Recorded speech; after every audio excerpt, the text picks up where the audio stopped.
O que é esperado de um júnior? Vamos lá, eu separei uma lista de tópicos aqui para a gente discutir um pouquinho hoje. Primeira coisa é entender conceitos. É saber como é que funciona os algoritmos, é saber também como é que funciona a parte de estrutura de dados. Essas coisas são muito importantes. Você não precisa ser especialista nelas, você não precisa saber escrever qualquer algoritmo do planeta, um algoritmo de inteligência artificial. Você não precisa saber disso, mas você precisa saber como que eles funcionam e o que eles são. Uma coisa que ajuda bastante é seguir aquele Project Euler. É aberto, tá aí na internet, é só abrir o site Project Euler e começar a resolver alguns daqueles desafios. Outra coisa que é extremamente importante é melhor que você estude uma linguagem de programação e conheça ela um pouquinho mais a fundo do que você tentar estudar 10 linguagens de programação ao mesmo tempo e só conseguir fazer um if else em cada uma delas. Então, se você escolher JavaScript, fica ali no JavaScript um pedaço, passa ali 6 meses, 8 meses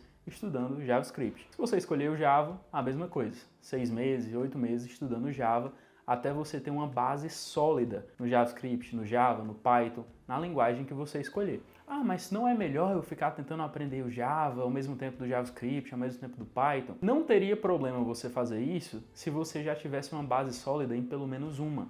Mas quando você não tem nenhuma base sólida em nenhuma dessas linguagens, e você tenta aprender todas elas ao mesmo tempo, o que vai acontecer? Você vai aprender o if else em todas, depois você vai aprender como é que faz um switch case em todas, como é que funcionam os loops em todas. Isso leva muito mais tempo, até você chegar a entender o que são as peculiaridades de cada uma dessas linguagens. E entender essas peculiaridades é muito importante, porque é assim que você vai conseguir utilizar a linguagem ao máximo que ela pode ser utilizada, tá? Outro tópico. É muito importante ser curioso. A programação, querendo ou não, ela é uma área que quando a gente escolhe entrar nela, a gente sabe que ela vai ser um pouco solitária. Por quê? Na programação, na maioria das vezes, a gente não está trabalhando o tempo todo com alguém ali do lado, escrevendo código junto. Pelo contrário, boa parte do nosso tempo é sozinho, na frente do computador ali, escrevendo código. Quando a gente está fazendo isso, a gente precisa ser curioso. Por quê?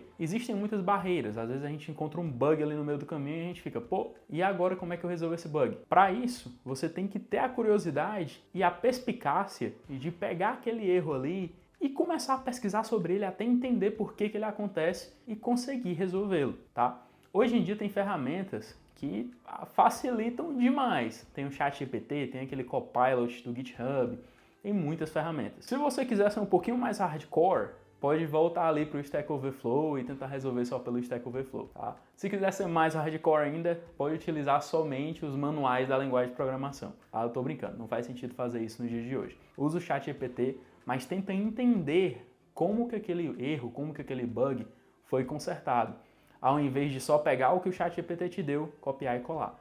Se você fizer isso, o problema vai ser resolvido. Mas quando o problema acontecer novamente daqui a 2 semanas, você não vai saber por que ele foi corrigido.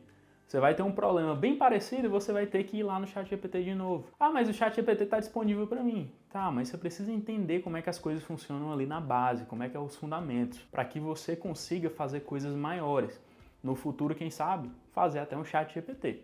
Vamos lá, outro tópico aqui é conseguir trabalhar em equipe. Isso é extremamente importante, porque apesar de quando você está ali fazendo o seu, você está sozinho, na maioria das vezes, aquele código que você está trabalhando é muita gente que está mexendo naquele código. Dependendo da empresa, são centenas ou até milhares de programadores escrevendo, mexendo naquele código ali o tempo todo.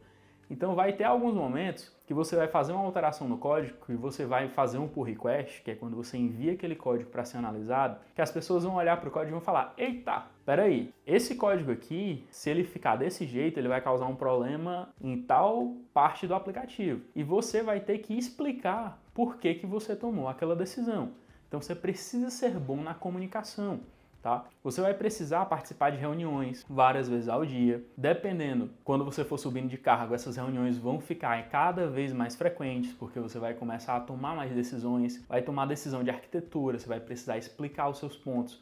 Por que eu estou escolhendo essa linguagem? Por que eu estou escolhendo fazer o sistema dessa forma? Você vai precisar conseguir explicar tudo isso para a equipe. Você vai conseguir, é meio que tentar vender, tá? Vai ficar ali, eu acho que a gente deve fazer assim. O pessoal vai perguntar, por quê? Você tem que explicar. Porque se a gente fizer dessa forma, a gente vai ganhar nisso, nisso e nisso.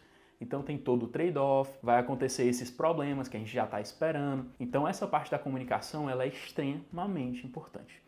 Vamos lá, outro tópico aqui. Esse é uma coisa que eu vejo muito programador júnior hoje em dia meio que deixar de lado. Parece que, isso aí não é tão importante não, então vamos esquecer. Só que é extremamente importante. Você precisa entender como funciona um sistema de controle de versão. Hoje em dia, praticamente todo mundo, a não ser que você vai trabalhar numa empresa gigante, numa Google, numa Meta, que eles têm o sistema deles, você vai provavelmente utilizar o Git. E você precisa entender como o Git funciona. Se você não entender como o Git funciona, quando você entrar na empresa, você vai passar muito tempo só para conseguir mostrar o seu código para os outros. Porque você vai fazer o seu código ali e você vai ficar, tá, e agora como é que eu jogo o código ali para ser um pull request? Como é que eu crio um pull request? Como é que eu faço isso? Como que eu faço aquilo? Se você já for familiarizado com o Git, você não vai ter esse problema. Você vai pegar, vai fazer o seu código ali, bum, jogou pro Git, jogou pro GitHub ou para outro cloud, pode ser o Bitbucket, pode ser GitLab, pode ser qualquer cloud que a empresa esteja usando, mas você vai saber utilizar o Git,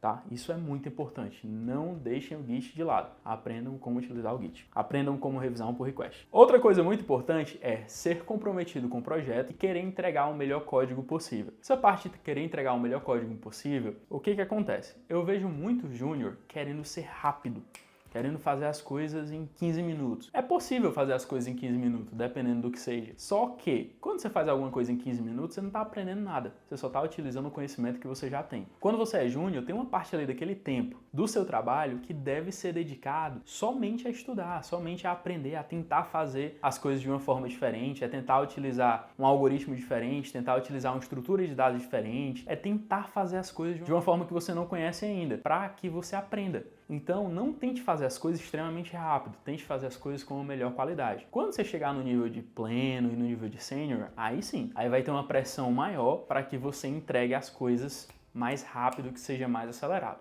tá? Outra coisa que cai nesse quesito aqui de entregar com qualidade é sempre revise o seu código. Muitas vezes a gente está fazendo uma coisa ali, a gente não está conseguindo olhar o código como um todo, e o que acontece? Quando você termina aquele código, que você manda aquele código para revisar, as pessoas pedem muitas modificações. Quem for revisar o código vai dizer, isso aqui pode ser dessa outra forma, isso aqui pode ser dessa outra forma. Se você parar 5 minutinhos, revisar o seu próprio código, você olhar ali, certo, eu fiz isso, eu fiz aquilo, eu fiz aquilo, eu fiz aquilo, eu fiz aquilo. Pera, esqueci de tirar isso aqui, eu esqueci de adicionar esse comentário, esqueci de remover esse código que está comentado aqui. Então, é muito importante que você revise seu próprio código. Perca esses 5 minutinhos fazendo isso. Você vai conseguir reduzir muito o tempo e o bate e volta do pull request. Nós vamos fazer aqui no canal também um vídeo de dicas ensinando algumas coisas, alguns sites, alguns aplicativos, para que você consiga se tornar um júnior melhor e consiga se tornar um pleno mais rápido. Então segue a gente aqui no YouTube, já deixa o seu like, deixa o seu comentário falando o que você achou desse vídeo aqui, tá bom? Tchau, tchau.